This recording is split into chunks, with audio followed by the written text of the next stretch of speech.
Buenas tardes a todos. Vamos a ir arrancando con esta sesión del camino del Data Scientist, donde un poco la idea va a ser poder guiarlos en aquellos interesados, aquellos que son Data Scientists, aquellos que quieren crecer, aquellos que vienen de otra área, pero que estén interesados en saber cómo es el camino, cómo ir madurándolo, cómo meterse, están empezando, están estudiando, están interesados.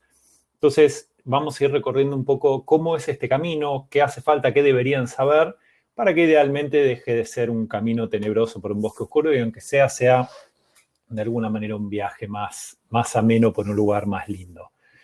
Entonces, ¿qué es lo que vamos a estar hablando en esta sesión?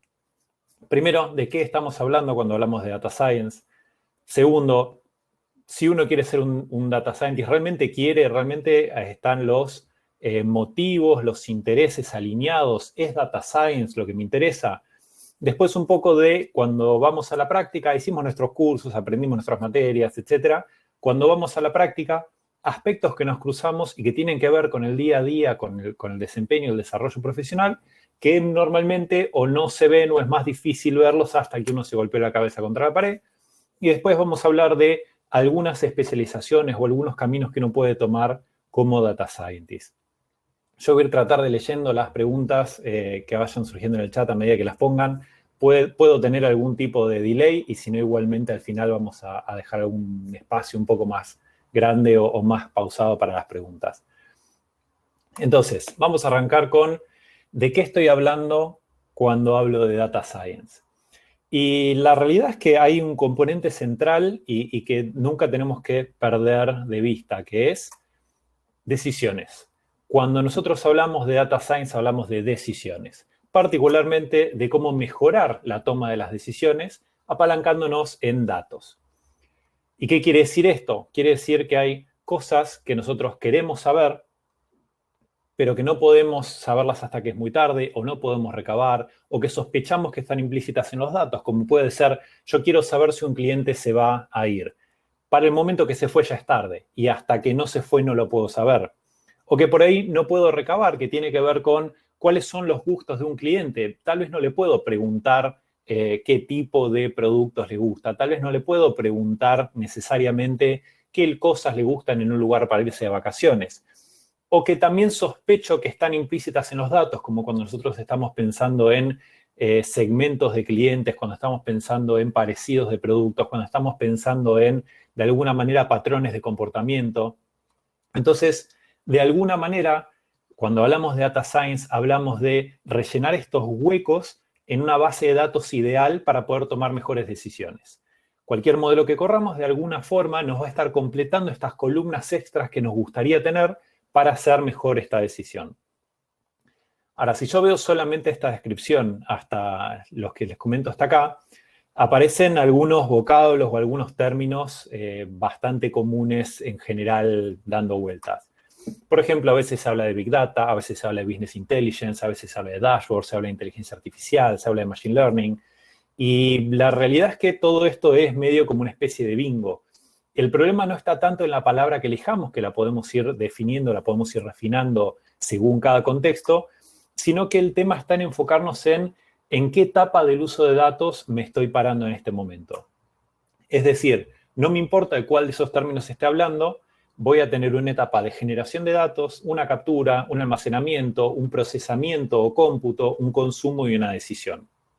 Entonces, por ejemplo, muchas veces cuando se habla de Big Data se lo tiene asociado a capturas, almacenamientos y procesos de datos en grandes volúmenes, grandes velocidades, grandes variedades, tipos de datos, etc. A veces cuando se habla de Business Intelligence se lo tiene asociado a los almacenamientos, como puede ser un data warehouse, lo que tiene que ver los procesos de los ETLs, por ejemplo, los consumos a través de reportes y dashboards. Y muchas veces cuando se habla de Data Science se está pensando en esa punta final de el proceso a través de algún modelo, por ejemplo, de Machine Learning, y el consumo, la decisión asociada, ya sea porque un motor de recomendación la ejecutó, porque se autorizó un préstamo, porque alguien tomó una decisión con ese modelo. No es tan fecundo, no tiene tanto sentido tratar de trazar un límite muy específico entre alguna de esas, dado que todas responden de alguna manera al paraguas o al continuo de hablar de Data Engineering. Es cierto que el foco, cuando hablamos de Data Science, tiende a estar mucho más cerca del consumo para la decisión por la naturaleza de sus modelos, pero las fases son muy relativas al objetivo, el nivel de agregación o el nivel de complejidad que esté considerando.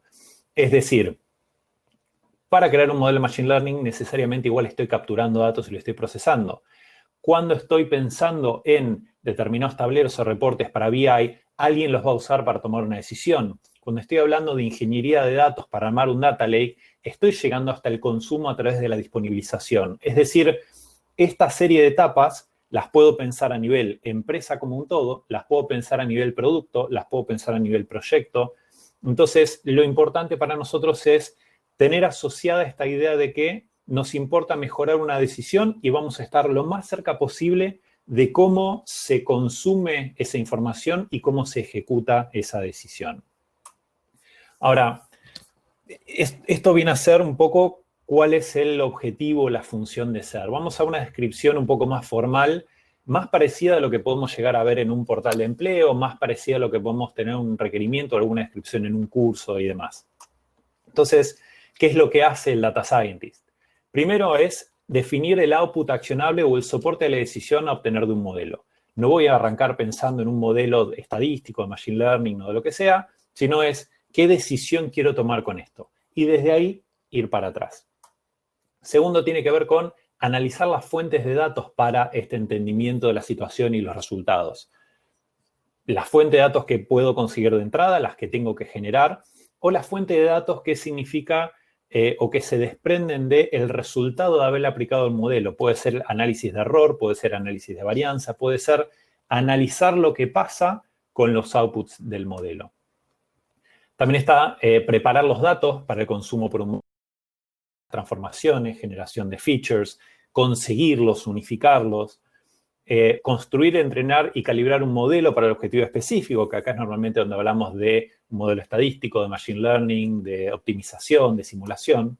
Extraer el output como acción o presentación, es decir, más allá de, por ejemplo, poder hacer una predicción, lo importante es cómo esto se conecta con la decisión que había que tomar, ya sea, por ejemplo, se da o no se da un préstamo, lo que se propone es tal película o tal canción, este va a ser el orden de las tareas para optimizar la producción de la planta, etcétera, y hacerlo reproducible, que es muy importante, vamos a hablar un poco más adelante, pero todos estos pasos anteriores tienen que ser ejecutados de tal manera que se puedan repetir y auditar. Y finalmente, una vez que pasamos por todos estos pasos, es refinar el entendimiento del problema y mejorar iterativamente su performance. Es decir, hice mi modelo, consumí mis datos, generé un output, tomé una decisión, eso tiene consecuencias, la registro, y eso me permite de alguna manera entender mejor los tipos de datos, qué decisión quiero tomar, si me conviene corregirla, si hay algún subgrupo sobre el cual quiero hacer algo especial, etc. Por motivos históricos, por motivos de gustos, etc., se ha dado muchísima preponderancia a este segmento de lo que tiene que ver con el rol de un data scientist, que es el construir, entrenar o calibrar un modelo para el objetivo específico. Digamos, la obsesión o el foco o, de alguna manera, toda la atención puesta en Machine Learning hoy, por ejemplo. Pero como vemos, eso es una sola dentro de las tareas o del rol que tiene que cumplir el data scientist. Y si nos centramos solamente en eso, en realidad vamos a estar perdiendo un montón de todo el valor que sí podemos entregar al negocio, que sí podemos entregar a el caso de uso que nosotros queremos estar haciendo. Entonces, ¿de qué hablamos cuando hablamos de data science? De esto. Hablamos de cómo tratar de mejorar la toma de decisiones apalancados en datos, usando determinados tipos de modelos que tecnológicamente o matemáticamente también nos gustan, en un contexto donde es ese punta a punta de los datos aquello que nos interesa operar para mejorar la decisión. Ahora digamos, ok, supongamos me interesa esto, me convencieron, quiero ser realmente un data scientist. Y hay una buena manera de saber esto es entender en el día a día, en las tareas que hace en su trabajo un data scientist. ¿Qué es lo que está haciendo? ¿A qué dedica su tiempo? Entonces, una parte importante tiene que ver con la conexión con el negocio, que puede ser la empresa, puede ser la institución, puede ser lo que sea. Cuando hablamos de negocios, siempre estamos hablando del lugar donde esto se termina aplicando y no solamente lo que puede ser, por ejemplo, un proyecto educativo para nosotros o lo que tiene que ver con una investigación académica, sino con cómo llevamos esto a la práctica en las empresas, en el desarrollo de nuestro proyecto, en un negocio, una consultoría, etc. Entonces, ¿cuál es la conexión con el negocio? Es interactuar mucho con el usuario y muchas veces es rastrearlo para poder obtener las respuestas, que digamos es quién es dueño de los datos o quién es dueño de la decisión, y necesitamos entender por qué la toma de determinada manera o qué cosas implican esa decisión. Entender los procesos, por ejemplo, de una empresa, cómo es el flujo de las decisiones, cómo es el flujo de información, quién es dueño de qué cosas, por qué partes se pueden cambiar, qué partes son automáticas, qué partes dependen del criterio de la persona. Entender por qué y para qué hacen lo que hacen y poder replicar algún caso testigo. Es decir, agarrar, por ejemplo, un documento que clasifiqué de alguna manera comercialmente y poder ir viendo paso a paso por qué fue, de alguna manera, ese trazo que fue dejando, qué decisión tomó cada persona, qué información había disponible, por qué procesos pasó, etc. Después está el aspecto de analizar los datos, que tiene que ver con, no con la idea de ir probando abiertamente, esperando la inspiración de alguna manera que llegue de arriba y de golpe sé qué hacer, sino que tiene que ver con darle forma a priori a hipótesis sobre el comportamiento, sobre el contenido de los datos, sobre lo que quiero obtener. Dadas esas hipótesis, lo que hago es buscar las evidencias en los datos con los distintos, digamos, técnicas del análisis exploratorio de datos o confirmatorio si estamos en un entorno un poco más clínico, búsqueda de patrones, entender faltantes, etc. Analizar lo que es el error de los modelos, es decir, todo modelo produce un output que puede ser más o menos correcto. Le puede ser una predicción de que mañana voy a vender 10 botellas de agua, vendí 11, vendí 9, vendí 15, bueno, esa diferencia que es el error es uno de los componentes más importantes, lo tratamos como parte de los datos iniciales y quiero entender en los casos donde peor me fue, ¿por qué me fue peor? En los que me fue mejor, ¿por qué? ¿Qué diferencias había? ¿Qué pasó en el modelo para que de esa manera? Y a partir de eso es generar las hipótesis de mejora de qué voy a hacer a la siguiente iteración o a la siguiente vuelta. También hay un aspecto en el día a día importante de comunicar, que tiene que ver con tanto las conclusiones o los accionables. Es decir, digamos que yo quiero entender de alguna manera los tipos de segmentos que yo tengo de mis clientes o quiero entender de alguna forma, no sé, el forecast de lo que va a ser el tránsito mañana.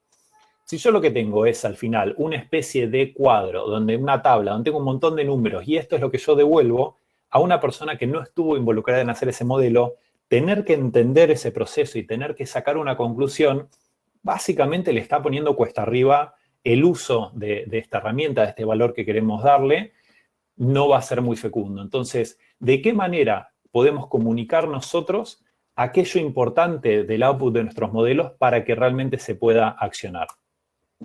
Claramente va a haber una parte en el día a día que tiene que ver con el codeo, con tanto los códigos para explorar datos y modelos. A veces hay herramientas que son de menor cantidad de código, más visuales, a veces son de más, pero sea como sea, va a haber una interacción con el código por ese lado.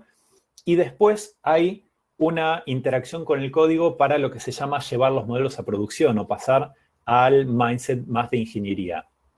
Es decir, lo corrí en mi máquina, lo hice en mi Jupyter Notebook, después podemos hablar de qué es esto, más o menos funciona, ok, ahora tiene que usarlo la gente que lo está usando en el negocio, ahora esto tiene que empezar a impactar decisiones que tienen consecuencias, ahora esto tiene que poder darle servicio a 10.000 personas a la vez que van a estar usando este modelo que yo acabo de generar. Y siempre, siempre, siempre aprender. Esto significa leer repositorios de proyectos, de librerías que han estado probando cosas, leer papers sobre distintos modelos, documentaciones de las librerías, documentaciones de modelos, documentaciones de negocio. Todo esto como parte del día a día, no como un apartado de me voy a tomar 2 semanas para inspirarme a aprender, sino como parte del día a día de ir refinando nuestro entendimiento de las cosas. Esto es lo que pasa en el día a día o las cosas con las que tiene contacto en el día a día un data scientist. Perdón con eso. Ahora, ¿cómo llego a ser un data scientist? Básicamente hay un montón de aspectos que tienen que ver con esto. Cuando hablamos de data science, nosotros estamos hablando, por ejemplo, del uso de estadística y matemáticas, de herramientas o modelos, el uso de Machine Learning, de cosas que vienen de Data Mining, estamos hablando del manejo de datos, estamos hablando de la capacidad de implementación o programar estos modelos, estamos hablando de entender desde el negocio qué es lo importante y qué no. ¿Desde dónde de todos estos una persona viene? Es irrelevante. Algunas personas van a venir muy desde el negocio y van a entender que a través de este tipo de herramientas o técnicas pueden llegar a tomar decisiones o entender cosas que de otra manera no podrían. Otros se van a ver enamorados del aspecto estadístico y de cómo pueden empezar a entender cosas en datos incompletos para sacar conclusiones que generalizan. Otros van a venir más del mundo tal vez hasta de data mining o de haber estudiado algún curso, algún MOOC de Machine Learning y les encantó la técnica. Otros vienen de manejos de grandes masas de datos, que puede ser Data Warehouse, puede ser Big Data, puede ser simplemente de la experiencia de tener que lidiar con estos datos, o puede ser desde el mundo de la ingeniería de software en general. Desde cualquiera de todos estos, volverse un DS significa empezar a crecer en estas otras hojas hasta poder de alguna manera cubrir todo. Uno no busca ser un experto en todo, no se pretende generar un unicornio.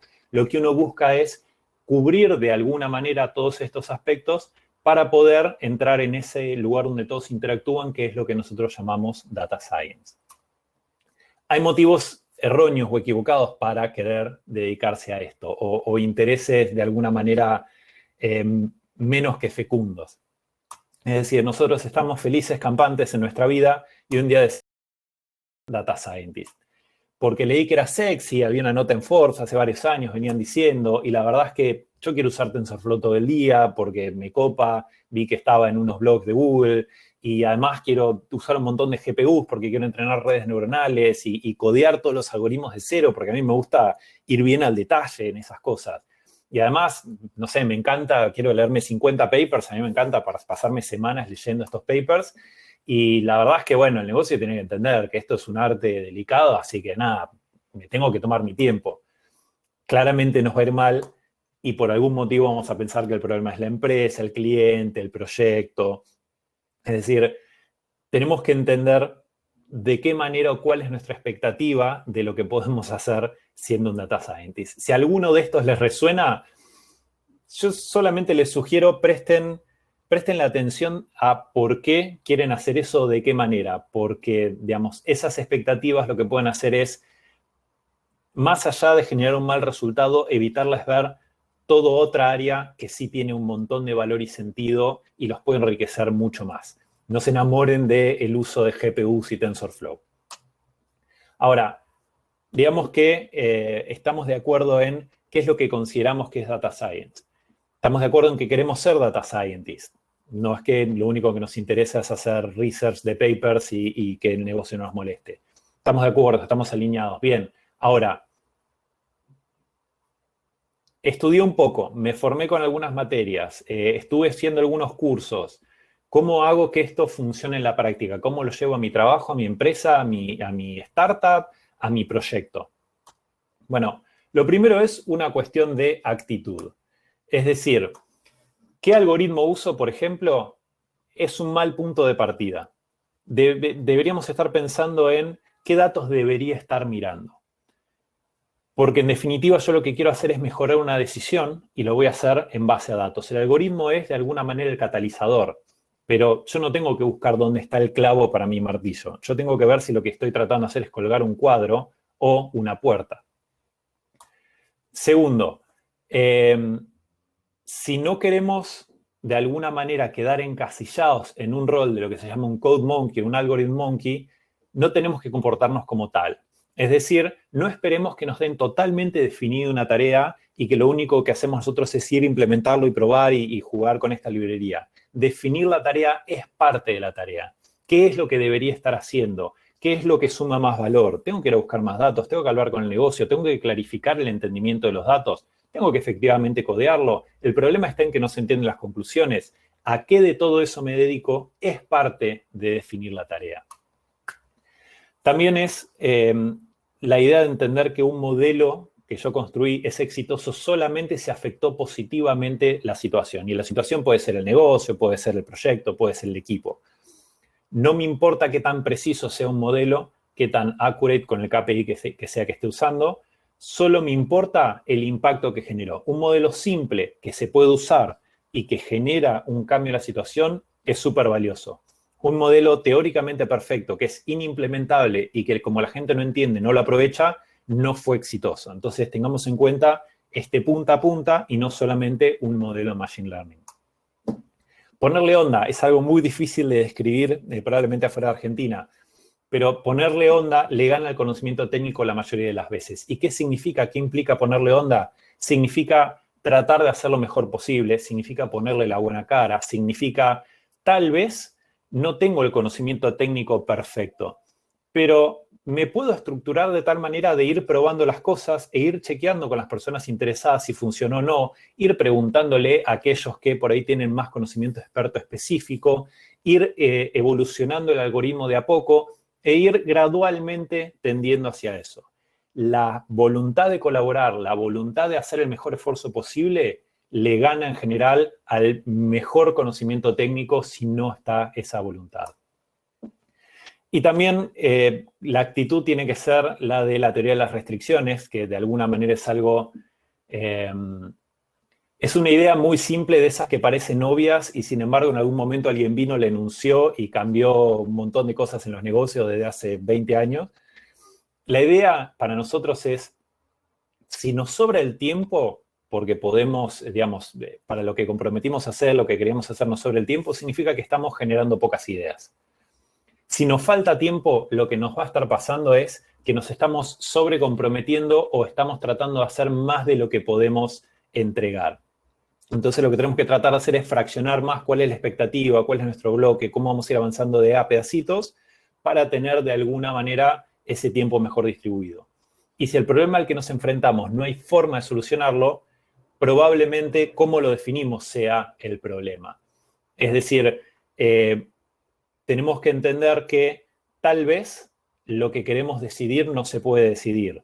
Tal vez tenemos que descomponerlo en un par de aspectos independientes sobre los cuales sí tenemos injerencia. Tal vez para un tipo de problema que queremos solucionar no va a haber datos. Entonces tenemos que pivotear de alguna manera y tratar de encarar otro que sea un poquitito más fecundo.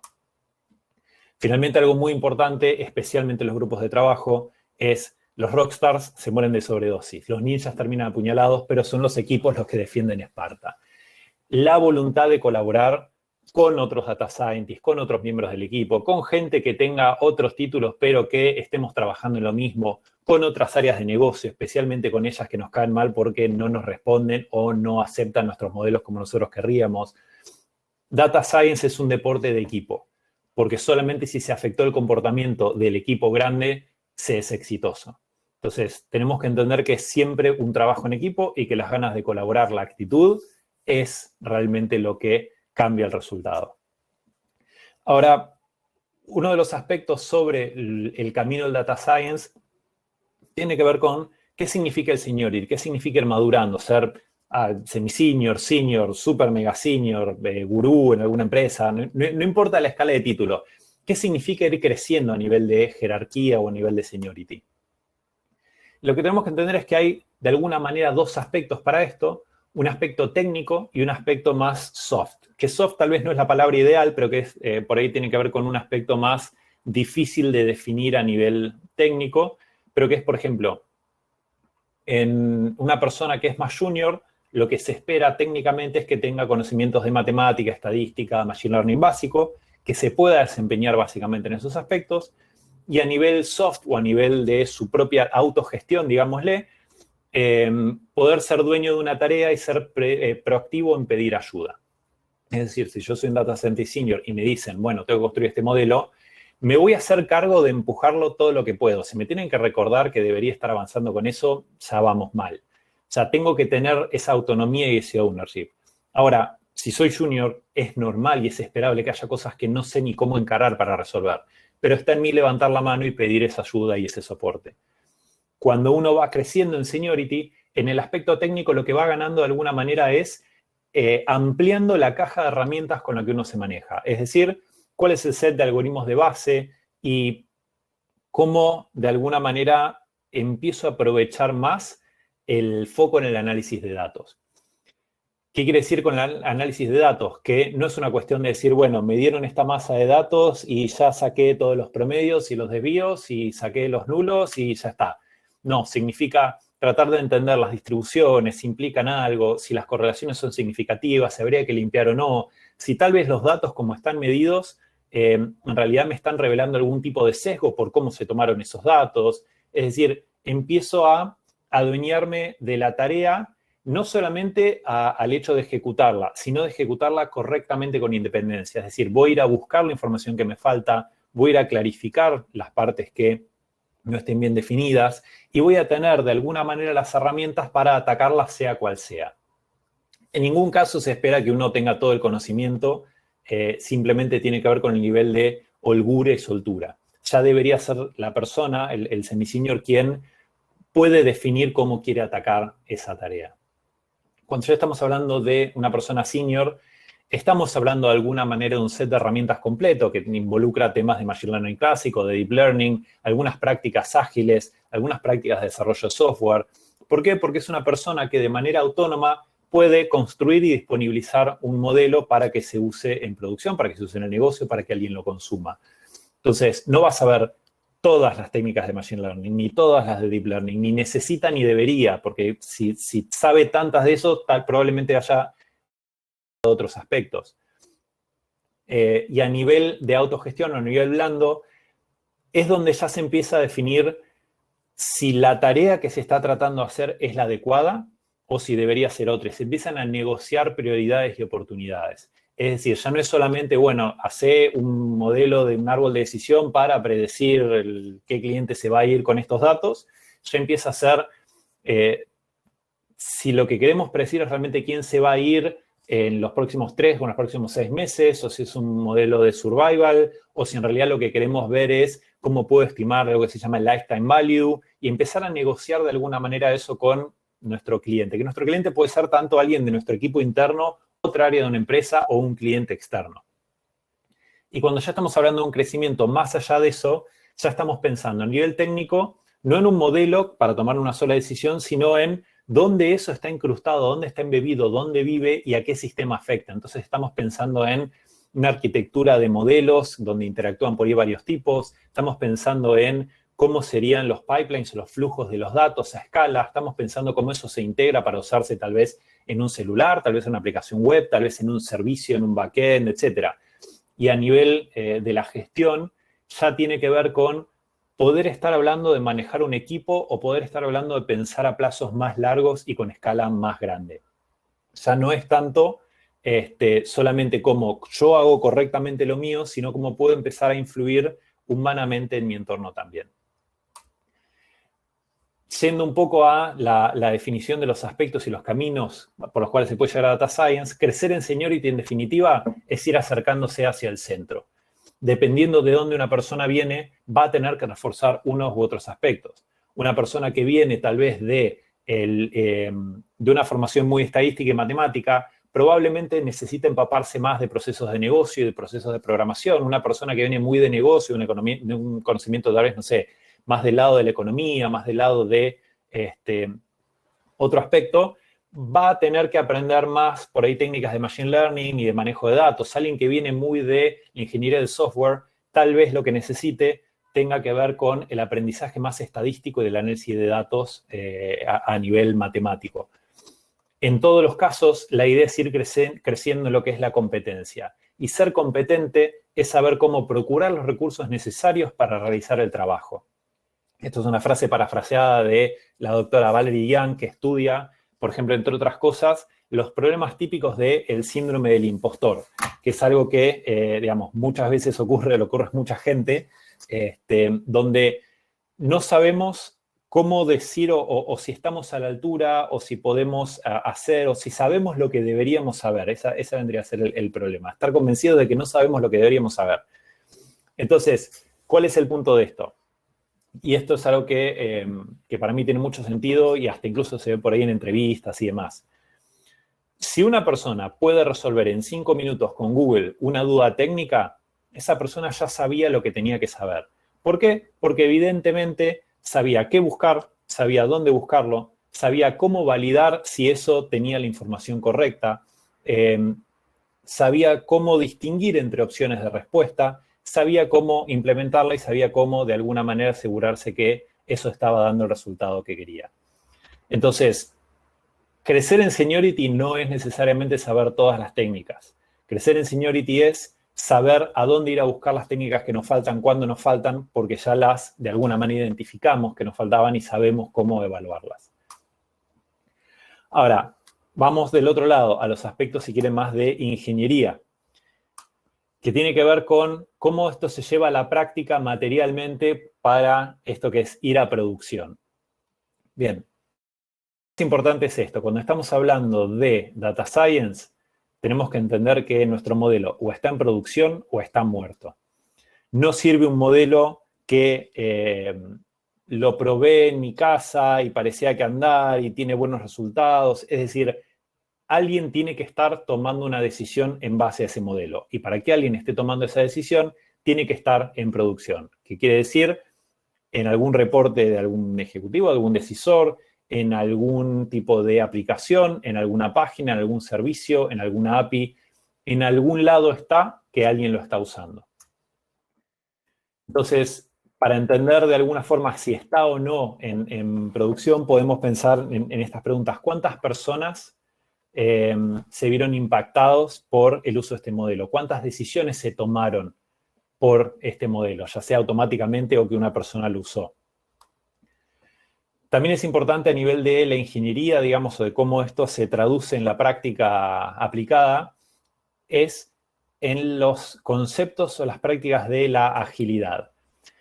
¿Cómo ser ágil con Data Science? Es una mezcla de arte y mito, es algo que se cuenta, digamos, Homero en sus epopeyas, pero básicamente la idea es que lo que nosotros queremos es hacer los ciclos de trabajo lo más chicos posibles para asegurarnos que estamos en la dirección correcta. No tiene tanto que ver con hacer las cosas más rápidas, sino con asegurarse rápidamente que uno corrige el rumbo. ¿Qué significa esto a nivel, por ejemplo, un modelo? Significa que yo no voy a tratar de hacer primero el modelo más perfecto que resuelve todos los problemas antes de empezar a usarlo, sino que voy a usar el modelo más simple, más bobo que se me ocurra para ya tener un resultado y empezar a ver si me alcanza con ese resultado, si necesito más profundidad, si necesito más performance o si necesito atacar otro problema.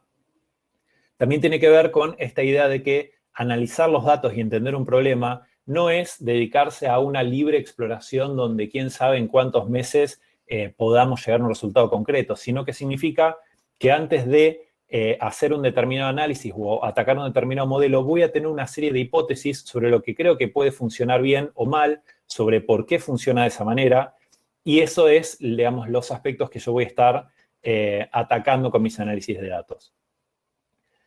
Y la manera, de alguna manera, de comprometerse o de llevar adelante estas tareas tiene que ver con cómo uno define la prueba o la prueba del trabajo realizado versus el grado de mejora. Yo no puedo simplemente prometerle a mi equipo, por ejemplo, miren, en 2 semanas, en el siguiente sprint, este modelo va a dar un 10% mejor. ¿Por qué? Porque puede depender un montón de cosas, puede no ser posible, digamos, comprometer el grado de mejora implica un montón de incertidumbres sobre los datos y los modelos, sobre los cuales tal vez no tengo control. Pero lo que sí puedo comprometer es, mira, voy a agregar estas 3 features, voy a probar este otro modelo, voy a cambiar este esquema de entrenamiento y con esto voy a hacer este post-procesamiento del resultado. ¿Por qué voy a hacer esto? Por estas hipótesis que definimos antes, por estos datos que analicé, que estuve viendo, por estas conclusiones que llegamos antes. Puedo comprometer el trabajo que voy a realizar. Y me comprometo ese trabajo en función de todo el conocimiento y las conclusiones que fui sacando antes. Pero lo que comprometo es esa prueba del trabajo, digamos, y no necesariamente el resultado del modelo. Algo súper importante es temas de reproducibilidad. Si yo no puedo reproducir mi modelo, fue suerte. Tiene tanto valor como si agarré un montón de datos, los tiré y leí eso para, no sé, predecir las ventas. Que algo sea reproducible significa que es auditable, ergo es mejorable. Es decir, puedo saber cómo es que llega ese modelo, puedo saber qué datos usé, puedo saber cómo hubiese dado con otro modelo, puedo saber qué hubiese pasado con algún entrenamiento distinto y hasta dependiendo del modelo puedo saber por qué dio el resultado que dio. ¿Y qué significa una versión de un modelo? Porque de alguna manera que un modelo sea reproducible es que puedo volver a esa misma versión de un modelo. Significa que puedo volver a disponibilizar o volver a contar con el dataset que usé para ese modelo, el proceso que usé para procesar esos datos, el modelo que usé y el código con el cual lo ejecuté o lo terminé entrenando. Temas de métricas y de datos. Hay un par de aspectos bastante importantes. Uno tiene que ver con el hecho de qué tanto le creemos a los datos o qué tanto de estos datos son buenos o tienen potencial. Digamos, nosotros conocemos la idea del garbage in, garbage out. El tema es que nosotros somos quienes tenemos que ser responsables de que no sea garbage in. Somos nosotros como data scientists quienes tenemos que entender qué otro tipo de data se puede usarse, cómo puedo procesarlo, cómo puedo limpiarlo, para que no sea basura con lo que yo alimento a mi modelo. Lo mismo pasa con el sesgo, de cualquier tipo. Sesgos en cuanto a resultados, sesgos en cuanto a etnia, género, salud, edad, todo lo tipo de sesgos que se les ocurran. Bueno, es nuestra responsabilidad que los datos que usamos para hacer los modelos no tengan ese sesgo o haberlo de alguna manera limpiado o limitado. Y hay que entender también que del lado del output del modelo, cuando nosotros hablamos de métricas, de KPIs, medir no es un acto pasivo. ¿Qué medimos y por qué lo medimos? Determina los resultados de lo que estamos midiendo. Y no es lo mismo medir de alguna manera internamente al modelo que lo que le pasa al negocio. Entonces, tenemos que llevar de alguna manera dos reglas distintas. Una que es lo que se llama el KPI interno, que es, por ejemplo, en un modelo Machine Learning puede ser la accuracy, precision, recall o algún otro, dependiendo del tipo de modelo particularmente.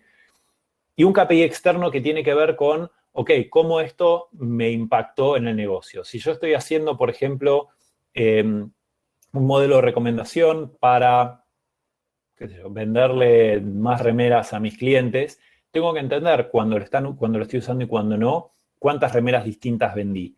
Que no necesariamente es lo mismo que saber si el cliente eligió alguna de las 5 cosas que yo le recomendé. Hizo clic o hizo un follow-through. En un caso voy a estar midiendo si el modelo generó, por ejemplo, ofertas interesantes para la persona. En el otro voy a entender cuál es el impacto de alguna manera monetario. Y tenemos que tener cuidado de no caer en lo que se llama la falacia del nirvana, que es que un modelo no sea perfecto no significa que no sea mejor que una alternativa o que no tenerlo. Y este es un cuestionamiento que muchas veces vamos a recibir del lado de negocio, que es, bueno, sí, pero el modelo también se equivoca. Sí, se equivoca y se va a equivocar y no hay modelo perfecto. El tema es, usándolo, ¿tenés mejores resultados que no usándolo? ¿Es un mejor punto de partida? ¿Te permite tomar otro tipo de decisiones? Bien, estos son de alguna manera los 4 aspectos o algunas cosas sobre el aspecto ingenieril de llevar data science al mundo real, de alguna manera. Siguiendo, un aspecto de lo que tiene que ver con la madurez. Toda empresa que quiera, de alguna manera, o todo equipo que quiera aprovechar data science para mejorar su funcionamiento, necesita un cierto grado de madurez en estos 4 aspectos, que tienen que ver con la cultura, la visión, la estrategia de datos y las habilidades tecnológicas. Por el lado de la cultura, tiene que ver con hasta qué grado mi organización permite la innovación y la experimentación. Si antes de empezar a hacer un modelo, yo tengo que saber que voy a tener un 100% de éxito, que va a funcionar muchísimo mejor y que voy a hacer probablemente esté todo seteado para el fracaso, porque necesariamente hay un aspecto exploratorio de ver si en los datos realmente está la información que quiero, de entender si el modelo en sí puede llegar a una determinada performance o no, de si puedo influir en las decisiones de negocio por más de que el resultado de mi modelo sea bueno. Entonces, ¿tengo la oportunidad de experimentar y fallar? Si esto no es así, probablemente no tenga todavía lo necesario para empezar a hacer modelos de data science. Por otro lado, del lado tecnológico, ¿tengo un equipo capacitado tecnológicamente para ejecutar y capitalizar proyectos de inteligencia artificial?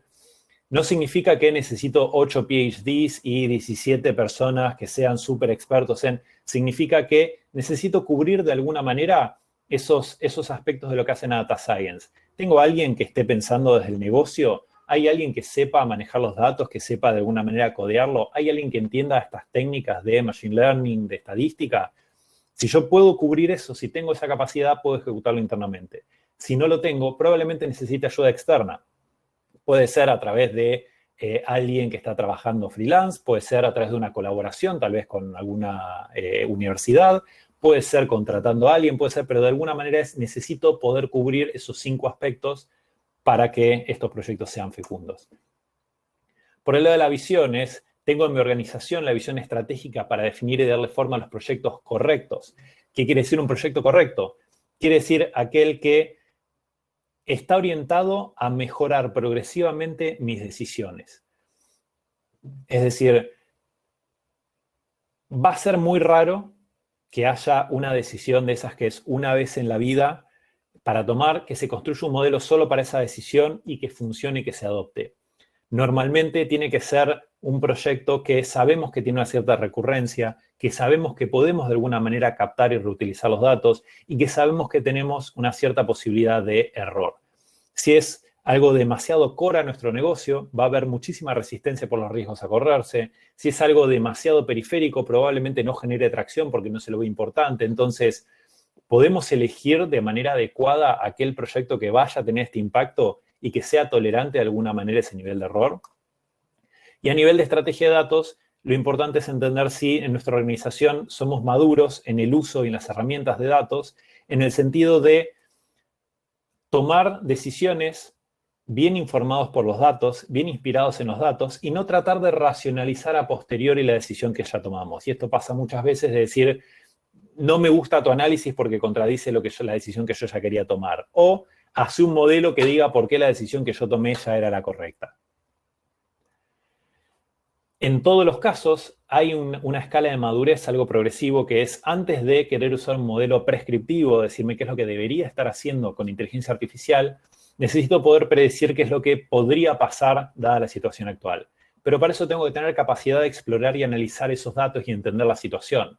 No puedo hacer eso si no puedo ni siquiera acceder para consumir los datos que tengo, y no tengo manera de hacer eso si no tengo la capacidad de generarlos, de captarlos y de almacenarlos.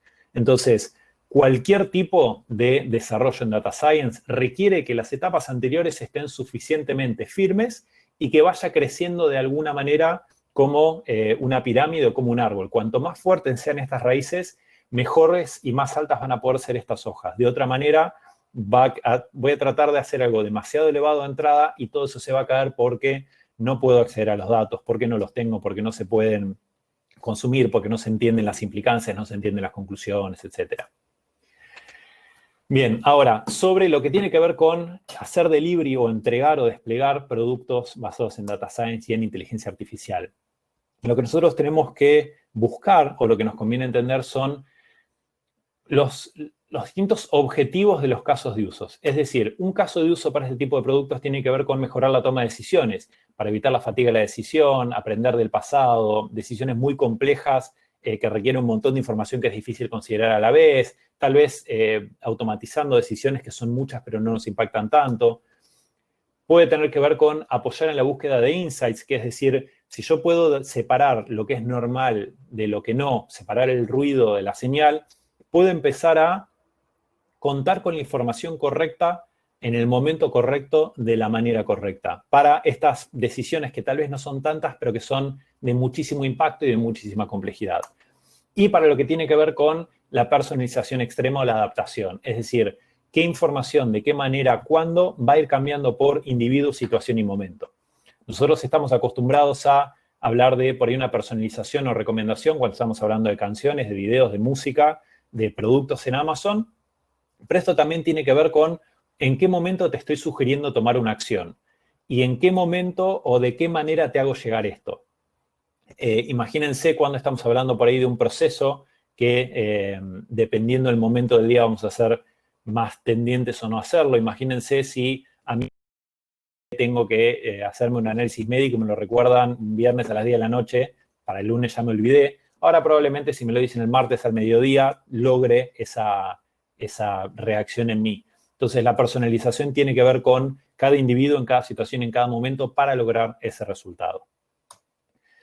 Ahora, ¿dónde voy a buscar estas oportunidades para encontrar estos objetivos del caso de uso?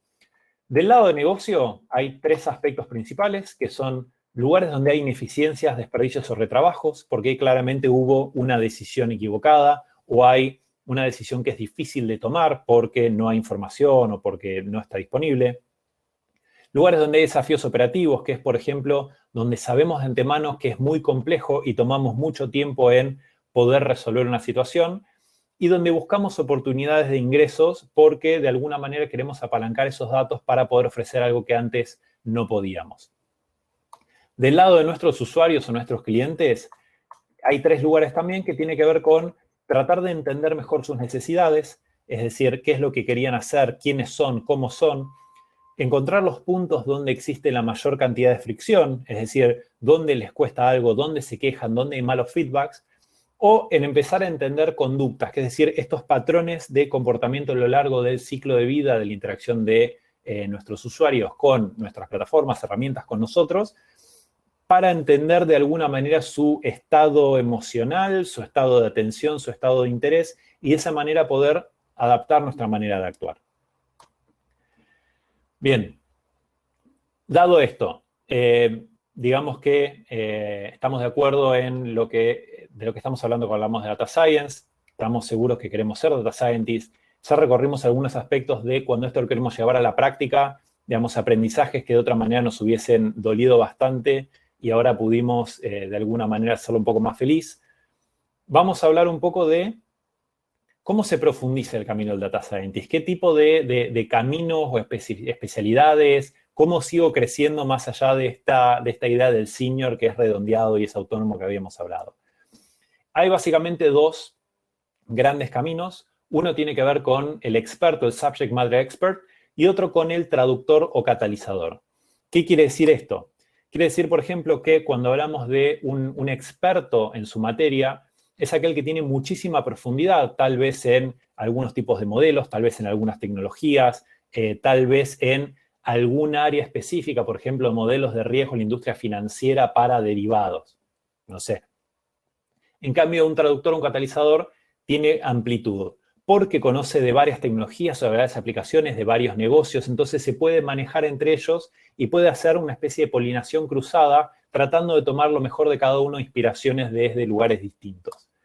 Cuando estamos hablando del foco, un experto de la materia va a tener mucho más foco en lo que tiene que ver con el impacto en performance. Es decir, llega un momento donde necesito un conocimiento súper profundo para poder mejorar un poco más lo que es mi recomendador de productos, mi detector de fraude, la manera en la que este algoritmo procesa estas imágenes para poder detectar si esta tomografía tiene COVID o no tiene COVID.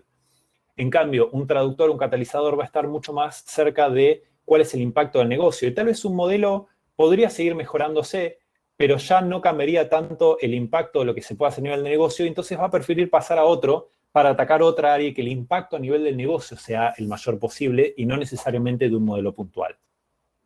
En los ámbitos en los cuales se tienden a desarrollar, un experto, digamos, del área va a tender a desarrollarse más en las tecnologías.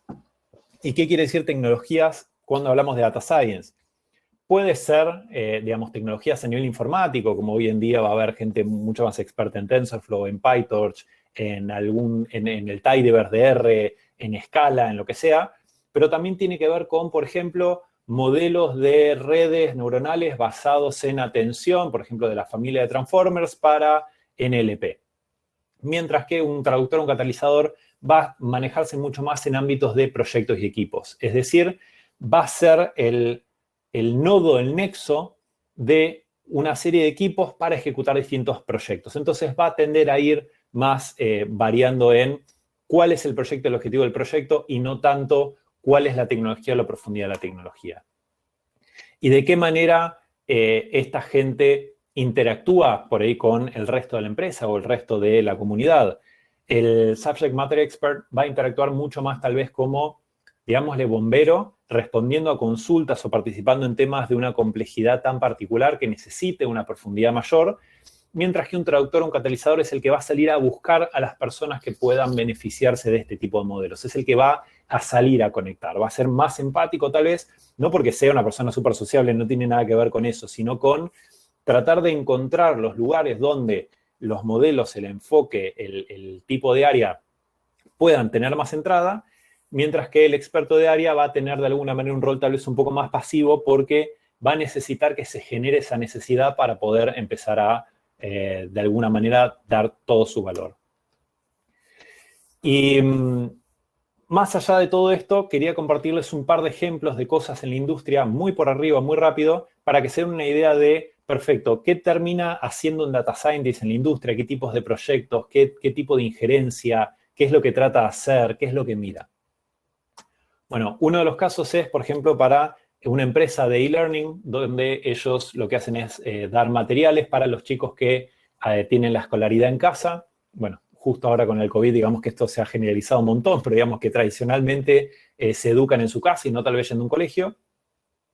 Y los problemas que tienen, digamos, en este tipo de empresas es cómo sé si los chicos están aprendiendo, cómo sé si están interesados, cómo entiendo qué materiales les funcionan más, cómo entiendo quiénes participan más. Entonces, hay una primera capa, un primer interés que tiene que ver con empezar a entender esta masa de datos. Piensen en millones de chicos tomando millones de clases, cursos, actividades, respuestas, notas de exámenes. ¿Cómo empiezo a entender cómo estas cosas se relacionan? Esto es un primer ataque y tiene mucho que ver con esto de decir entender al negocio. Está bien que al negocio le interesa de alguna manera que muchos chicos se mantengan usando la plataforma, pero eso significa que a los chicos les vaya bien en los exámenes, eso significa que la sigan usando, eso significa que les sea entretenida. Y uno de estos aspectos tiene que ver, por ejemplo, con poder tratar de predecir cuándo un chico se va a ir a mitad del año. Entonces, en las 2 primeras semanas o tal vez en el primer par de semanas, yo necesito entender si una persona va a dejar la plataforma. ¿Por qué? Porque de eso va a depender si puedo llegar a esta persona, de eso va a depender con cuánta gente tengo que contar, por ejemplo, si tengo instructores para darle soporte personalizado. Tiene impacto en todo lo que tiene que ver con el resto del modelo. Entonces, necesito saber hoy si ese chico se va a ir. Y cuando lo sepa realmente ya va a ser muy tarde. Otro caso tiene que ver con, por ejemplo, poder otorgar créditos o poder hacer una evaluación del riesgo en casos donde yo no tengo necesariamente mucha información. Esto es para una empresa de servicios financieros no me acuerdo exactamente en qué país, pero en un sector donde no tiene demasiada digitalización de los procesos. Entonces, imagínense un montón de negocios que, digamos, no se manejan necesariamente con canales muy digitales, con lo cual no tienen una historia de compras, ventas, stocks y demás que un banco puede usar para decir, yo sé que esta persona me va a repagar, dale 15 cuotas sin interés. ¿Cómo hago para el momento que una persona paga algo, poder saber cuánto crédito se le puede dar y de qué manera, cuando no necesariamente sé nada previo de esa persona? Pero otros que pagan online sé un montón y quiero aprovechar eso y quiero aprovechar esa información también. Entonces, estimar este riesgo en las situaciones de más y menos información también es un tipo de proyecto que se ataca con Data Science. Otro caso tiene que ver con, esta es una plataforma donde la gente publica su propiedad para venderla. El equilibrio ahí está en que si las publicaciones son de más calidad, más gente las va a ver, más probable es que encuentren la propiedad que quieren, más probable es que se vendan, más probable es que la plataforma cobre sus comisiones o la gente la siga usando. Pero la gente cuando sube, de alguna manera disponibiliza sus propiedades, no sabe exactamente qué es lo más efectivo para hacerlas. Entonces, en este caso se construyó un modelo que clasifica o predice qué tanta calidad tiene esta publicación para ayudar a la gente a ir modificándola, completándola o de alguna manera adaptándola tal que tenga mucha calidad y le llegue a mucha gente y entonces la gente la pueda ver y engancharse. También se puede hablar, por ejemplo, de un modelo de recomendación, pero que no sea necesariamente una película o un libro o una serie, sino que tenga que ver con qué tipos de herramientas y aplicaciones yo debería estar usando dentro de una empresa. Una empresa gigantesca de entretenimiento que tiene cientos de miles de empleados, tiene también miles y miles de aplicaciones internas que tienen que ir capacitando permanentemente a la gente que entra cómo van cambiando las versiones, para que una manera más simple de hacer toda esta distribución es, mira, ¿sabes qué?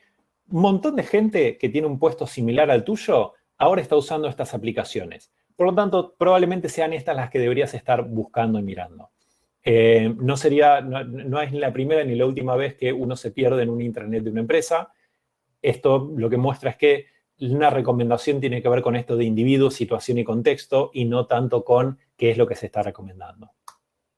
Otro caso tiene que ver, por ejemplo, con procesos de optimización de una cadena logística, en este caso es Gap, la marca de ropa, en realidad las 5 marcas de Gap, de definir cada vez que empieza una temporada, ellos mandan ropa a todos los locales, pero la mandan en unas bolsitas o paquetitos que se llaman prepacks, que pueden tener 3 remeras grandes, 2 medianas, una chica. Esta composición del paquete hace que se pueda procesar en los centros de distribución, que pueda llegar a las tiendas. Es decir, esta es la unidad que se mueve por toda la cadena logística. Y dependiendo de cómo está conformada, gastan mucho más o mucho menos en poder distribuir esta ropa. Como esto lo tienen que definir para todas las prendas, para todas las marcas, para todos los lugares del mundo, para todas las temporadas, entonces necesitan un motor de optimización que les ayude a tomar esta decisión y les permita jugar de alguna manera con distintos escenarios. Pero lo mismo pasa del otro lado, por ejemplo, para optimizar los precios al momento de hacer las promociones. Se acerca el fin de la temporada, me estoy quedando con stock en las tiendas, ¿cuánto descuento doy? ¿Cuándo? ¿Y hasta cuándo? No puedo esta semana dar 10% de descuento, la que viene 5, la otra 2, la otra 15. Si no, la gente va a estar esperando hasta que se dé el descuento ideal y no van a comprar nunca. Pero tampoco puedo dar un descuento en esta tienda y no en la que está a 2 cuadras, porque entonces la gente lo único que va a hacer es cambiar de una tienda a la otra, pero no voy a estar aprovechando el stock que me sobra. Y hay un montón de complejidades de algo que se tiene que tomar para todos los productos, en todas las tiendas, todas las semanas. Y vamos a ir a un último caso, solamente porque veo que me estoy quedando corto de tiempo, que tiene que ver, por ejemplo, en Barnes & Noble, una librería que todos los días, cuando termina el día, cierran la tienda y hay que reacomodar todos los anaqueles de los libros, hay que ver cuáles están en orden, cuáles están dos vueltas, cuáles están en lugares donde no deberían, si están la cantidad que deberían estar. Imagínense el dolor de cuello de tratar de leer medio de costado para ver esas cosas. Entonces, lo que se desarrolló es una aplicación que con una tablet se le saca una foto directamente a la estantería y te dice, este libro no va acá, estos dos están fuera de lugar, acá tendrías que reponer tal libro que a partir de mañana empieza la promoción. Con lo cual, además de hacerle la vida bastante más fácil a la persona que lo está reponiendo, permite ser mucho más efectivo y habilita la posibilidad de cambiar la disponibilidad de productos mucho más rápido. ¿Por qué? Porque la decisión que hay que tomar cada vez se hace más instantánea. Bien, esto fue, de alguna manera, el recorrido de lo que es el camino del Data Scientist. Les agradezco por haber participado. Me voy a quedar para cualquier pregunta que tengan o cualquier duda que se les ocurra. Igualmente, si quieren saber más, pueden consultar alguno de estos 2 libros, que esto es un acto de autopromoción desmesurada, pero, digamos, pueden tener mucho más detalle, tanto desde uno que publicamos con Globant, sobre cómo aprovechar el poder de la inteligencia artificial en contexto de negocio para una persona que no viene desde lo técnico de inteligencia artificial, o el libro de la ingeniería de Big Data, donde hablamos sobre cómo encarar a nivel de ingeniería los proyectos que están fuertemente basados en datos en general. Muchas gracias.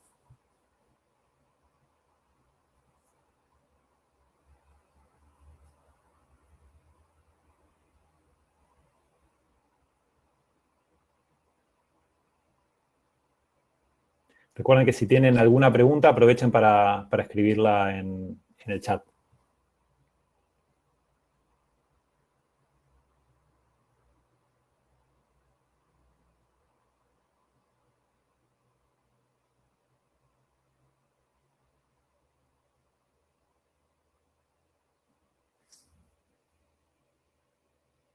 A ver, acá veo alguna pregunta. Eder Ortega Cardona, ¿cuáles son los indicadores que me dicen que un dataset es útil para un proyecto o si tiene los suficientes features para lograr el objetivo que se quiere de manera que se pueda notificar al cliente con anticipación si el proyecto es viable o no? Esa es una muy buena pregunta y de alguna manera es el santo grial. La realidad es que un dataset es útil y suficiente cuando puede producir un modelo útil para tomar decisiones. Y esa es la gran diferencia de atacar este tipo de proyectos de manera ágil a lo que sería un proyecto, por ejemplo, de una tesis, donde uno primero formaliza qué es lo que está haciendo, después se analiza y se consigue el dato, después se ejecuta el análisis, etc.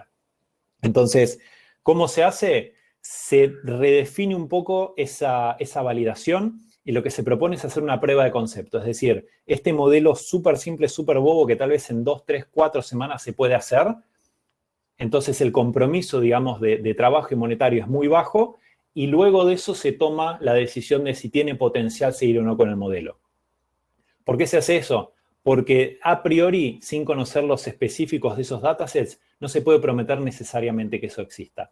Sí se podrían hacer algunos análisis de alguna manera muy superficiales. Uno podría hacer una reducción de dimensionalidad para ver si existen comportamientos distintos, pero ahí empieza entonces uno a pensar si el problema es que las redes estén relacionados entre sí linealmente o no. Uno podría pensar en si las distribuciones de valores de los datos que se tienden a tener algún tipo de homogeneidad, o si son muy concentrados, o si tienen muchos faltantes.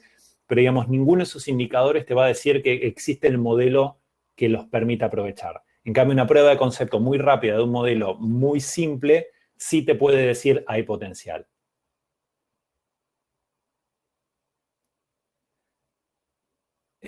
Álvaro Soto Hidalgo dice, recomendaría algún máster en matemática para estar. No estoy muy seguro de cuál es la pregunta, Álvaro, si querés reescribirla. Celina, del 1 al 10, ¿qué conocimiento de estadística es necesario para comenzar? 6.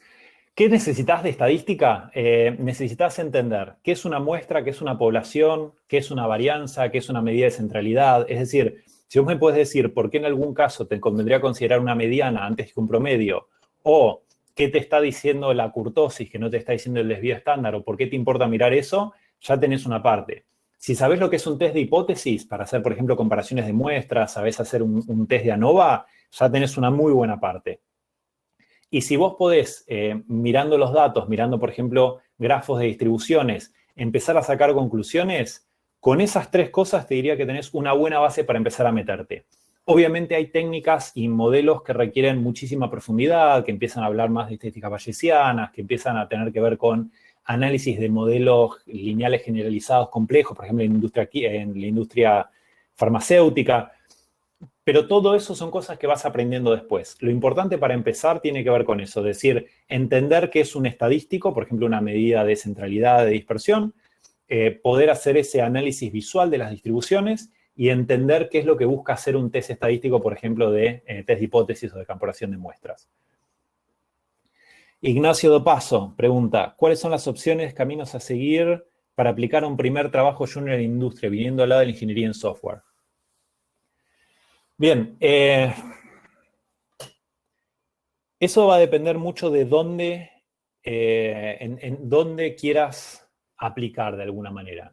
A ver, en empresas, voy a tratar de no dar nombres tan concretos de empresas para no comprometer a nadie, pero en empresas que ya se dedican, por ejemplo, a la creación de software, de productos de datos, digamos, que ya tienen una plataforma de datos muy grande, probablemente tengan ya puestos más junior para empezar a trabajar. Lo más difícil o lo más frustrante puede llegar a ser el primer data scientist junior en una empresa que no está preparada para trabajar con datos. ¿Por qué? Porque es cuesta arriba, porque es muy difícil. Ese es el problema más grande. Ahora, típicamente si uno tiene esa buena base, si vos podés agarrar algunos problemas, por ejemplo, tipo de Kaggle, para hacer en algún repositorio tuyo, ver cómo lo encararías, y si podés agarrar algún problema que realmente te interese, para que no sea el dataset del Titanic, que por ahí lo usás a nivel de aprenderlo, pero no es algo donde vayas a desarrollar o ir formándote más, con eso podés empezar a acercarte un poco más a este tipo de, digamos, a cómo generar más interés en las entrevistas. Cómo entrar al primer trabajo nunca va a ser algo de lo más directo o fácil de explicar, porque depende de la necesidad puntual de cada empresa. Viniendo del software, es mucho más probable que puedas estar trabajando en un proyecto, en una empresa donde hay ese tipo de iniciativas y vos te vas acercando, que tratar de hacer un corte en seco y empezar a trabajar como data scientist de entrada. Ignacio, Guillermo, díganme si más o menos se entendió o si hay algún aspecto particular que no respondí. Puede ser que me haya enredado un poco con la respuesta.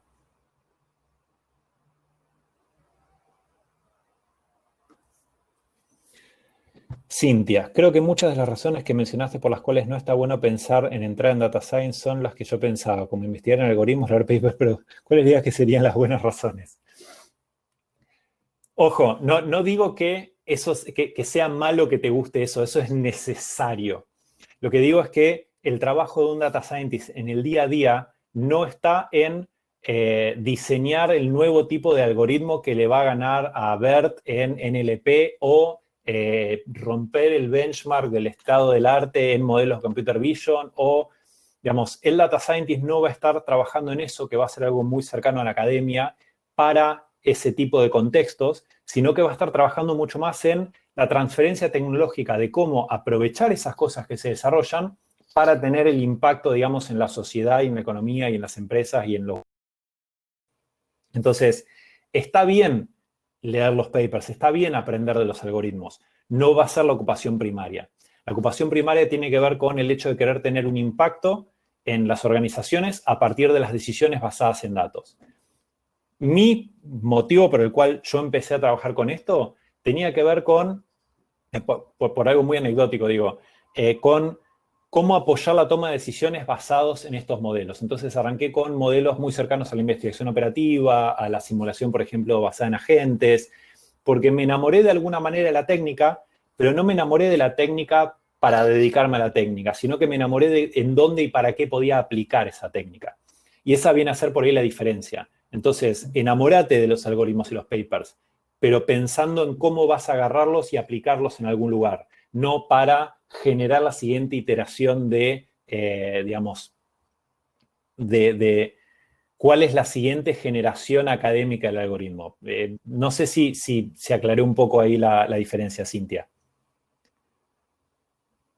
Jorge Pedro Torres, ¿recomendás algún tipo de proyecto chico como para empezar desde cero? Lo que sea que te interese a vos, porque en definitiva, como te vas a estar peleando bastante con los datos y con los modelos que no funcionan, si es algo que te importa al resultado, te conviene eso. Qué sé yo, hay una compañera nuestra que había arrancado, por ejemplo, con un sistema para tratar de machear online veterinarios con las mascotas, dependiendo del lugar del mundo y la especialidad que tenías. Y la realidad es que eso terminó siendo un spin-off a un emprendimiento que están haciendo. ¿Por qué? Porque ella le interesaba mucho hacer esa conexión. Puede ser que te interese, no sé, cómo impacta, no sé, en cómo funcionan los hospitales usando alguna cosa y entonces te interesa meterte en eso. Puede ser que, no sé, te interese o te guste temas de logística y entonces te metes con pronósticos de demanda y con optimizaciones de rutas. Tiene que ser cualquier cosa que a vos te importe como del resultado y no donde lo único que te importa es la técnica que vas a aplicar. Porque eso es lo que va a hacer que realmente te enganche y que tenga sentido el desarrollo que vas haciendo. Guillermo, ¿hay algoritmos o modelos específicos que usen más en industrias puntuales? Los caballitos de batalla en cuanto a algoritmos siempre son la regresión lineal o en realidad regresión lineal generalizada, que es los modelos lineales generalizados es toda una familia. Regresión logística, árbol de decisión, random forest, alguna red neuronal no muy profunda. Esos terminan siendo los caballos de batalla porque te definen las tareas de decir qué quiero hacer, clasificar algo o quiero predecir algo. Y eso es lo que más se viene usando históricamente, por ejemplo, en todo lo que son aplicaciones que vienen de data mining, con predecir el cliente que se va a ir o no, o predecir si un cliente va a comprar un producto o no, o cuántas ventas podría hacer el mes que viene para ver cuánto tengo que producir, o en qué lugar necesito tenerlo almacenado. Eso viene a ser, digamos, lo más común que se use. Hay industrias muy especializadas, por ejemplo, en la farmacéutica, sí hay técnicas que son muy, muy específicas porque el tipo de análisis en los ensayos clínicos es en sí mismo toda una carrera. Entonces, ahí, por ejemplo, usan mucho de la familia de modelos lineales generalizados por un montón de especificidades de los datos que se tienen por la cantidad y por la complejidad en los ensayos clínicos. Probablemente en otras industrias eso no pese tanto, sí en las cosas que tienen que ver con más con medios o consumo masivo. Online hay mucho motor de recomendación, hay mucho motor basado particularmente en similaridades de, digamos, filtros colaborativos. pero ya no es tan específico de la industria, es más específico de alguna manera, en dónde se está queriendo usar. Ignacio de Paso, para conseguir esas primeras entrevistas, ¿es posible teniendo proyectos propios, propios hechos, como mencionaste los datasets de Kaggle? No estoy del todo seguro de entender, Ignacio, tu pregunta. Ahora, si vos tenés tu repositorio en GitHub, tu usuario, donde tenés una serie de proyectos que hayas hecho, ya sea de competiciones en Kaggle o ya sea de algún otro proyecto, y eso lo tenés como parte de tu currículum, digamos, el entrevistador técnico o el hiring manager, le dicen en inglés, va a ver eso y va a ser mucho más probable que pases o que seas considerado que alguien que solamente tiene por ahí, hice estos cursos y nada más. O sea, eso es una buena idea, está bueno como práctica y está bueno también como manera de llegar. Jorge Pedro Torres, ¿recomendás alguna fuente o curso para aprender de hobby todo el aspecto técnico? Los más comunes o de los mejores están todos disponibles en plataformas online. Digamos, vos tenés, por ejemplo, los de Coursera. El curso de Machine Learning de Andrew Ng de Coursera es, de alguna manera, la referencia sobre la cual todo el resto, de alguna manera, se miden. Por lo completo, por la buena percepción que te da, digamos, no es palpable la palabra, intuitiva que te da los algoritmos. Pero también tenés en Coursera, digamos, toda la especialización de Deep Learning, hay en Udemy, hay en Udacity, hay en un montón de lugares. Por ejemplo, en español también está el curso de Acámica, también tenés los Coding School tipo Digital House, hay un montón de lugares para ir aprendiendo, hay un montón de cursos online tipo de los MOOCs. Aprovechen eso si lo que quieren es ir viendo si les interesa o no, particularmente en los modos de auditoría, donde uno no está pagando una certificación, entonces puede ver el material y entender si a uno lo engancha o no. Álvaro Soto Hidalgo, con la matemática de la universidad o la que aprendo por mí mismo, ¿será suficiente o sería bueno tener algún tipo de especialización? Uno, porque suma como profesión, dos, para estar más empapado con la teoría. A nivel matemática, de lo que más vas a usar con este tipo de modelos, tiene que ver con un poco de, digamos, cálculo básico, que tiene que ver con entender y manejarte con derivadas integrales, entender y manejarte por ahí hasta con alguna cosa de segundo orden. En algunos papers hablan bastante de el hessiano de una operación, que es la matriz con las derivadas. Normalmente hasta ahí no hace falta ni que llegues. Sí, de álgebra lineal, manejarte bien con matrices. Productos y propiedades matriciales, qué significa, digamos, un autovector, un autovalor, orden de operaciones, dimensionalidades, porque con eso sí te vas a enfrentar un montón.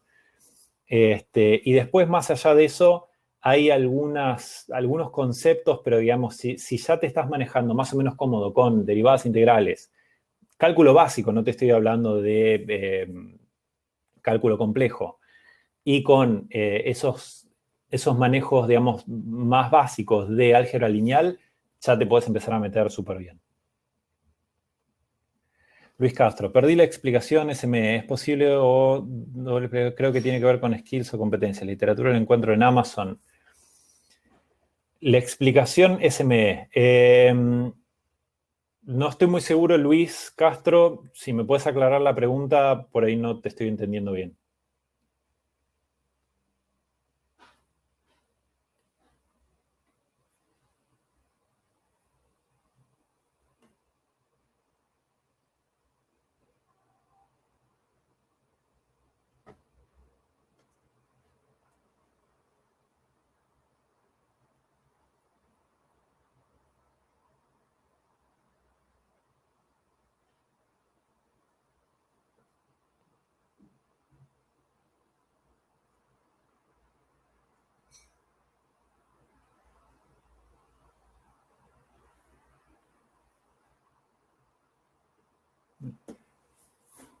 Bueno, muchas gracias a todos por haber estado. No sé cuánto tiempo más en realidad tenemos con las sesiones. No me gustaría que se pierdan otras sesiones que estén andando en este momento. Así que les agradezco a todos por haber participado. Tienen mis datos. Igualmente van a tener, digamos, de parte del evento maneras de contactarnos.